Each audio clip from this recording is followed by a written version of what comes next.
Assalamualaikum warahmatullahi wabarakatuh. Perkenalkan, nama saya Muhammad Abdul Wafi dari Ekonomi Syariah 5B. Di sini saya akan mencoba menjelaskan tentang jenis-jenis koperasi. Dalam hal ini, jenis-jenis koperasi dibagi menjadi beberapa bagian, yaitu berdasarkan jenisnya, keanggotaannya, dan juga tingkatnya.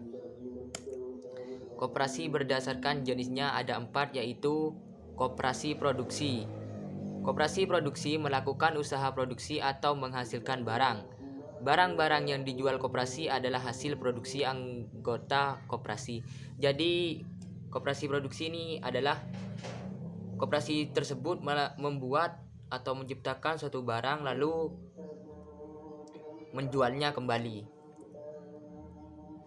Yang kedua yaitu koperasi konsumsi. Koperasi konsumsi menyediakan semua kebutuhan para anggota dalam bentuk barang antara lain berupa bahan makanan, pakaian, alat tulis, atau peralatan rumah tangga. Yang ketiga, koperasi simpan pinjam. Koperasi simpan pinjam melayani para anggotanya untuk menabung dengan mendapatkan imbalan. Bagi anggota yang memerlukan dana dapat meminjam dengan memberikan jasa kepada koperasi. Yang keempat, koperasi serba usaha. Koperasi serba usaha atau bisa disebut KSU terdiri atas berbagai jenis usaha seperti menjual kebutuhan pokok, barang-barang hasil produksi anggota, melayani simpan pinjam. Pembagian yang kedua yaitu berdasarkan keanggotaannya. Koperasi yang pertama yaitu koperasi pegawai negeri. Koperasi ini beranggotakan para pegawai negeri baik pusat maupun daerah. Koperasi pegawai negeri didirikan untuk meningkatkan kesejahteraan para pegawai negeri. Jadi anggotanya itu pengurusan kepada pegawai negeri. Yang kedua yaitu koperasi pasar atau Kopas. Koperasi pasar beranggotakan para pedagang pasar. Pada umumnya, pedagang di setiap pasar mendirikan koperasi untuk melayani kebutuhan yang berkaitan dengan kegiatan para pedagang. Yang ketiga yaitu koperasi unit desa atau KUD. Koperasi unit desa beranggotakan masyarakat pedesaan.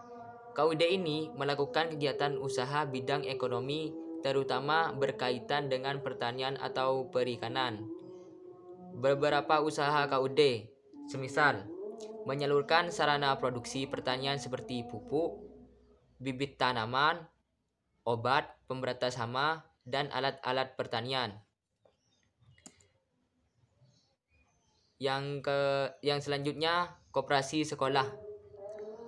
Koperasi sekolah beranggotakan warga sekolah, yaitu bisa meliputi guru, karyawan, ataupun siswa. Koperasi sekolah biasanya menyediakan kebutuhan warga sekolah seperti alat tulis dan lain-lain sebagainya.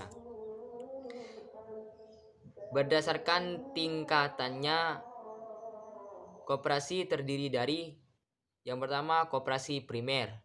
Koperasi primer merupakan koperasi yang minimal memiliki anggota sebanyak 20 orang perseorangan. Koperasi sekunder yang kedua itu koperasi sekunder. Merupakan koperasi yang beranggotakan beberapa koperasi. Adalah koperasi yang terdiri dari gabungan badan-badan koperasi serta memiliki cakupan daerah kerja yang luas dibandingkan dengan koperasi primer.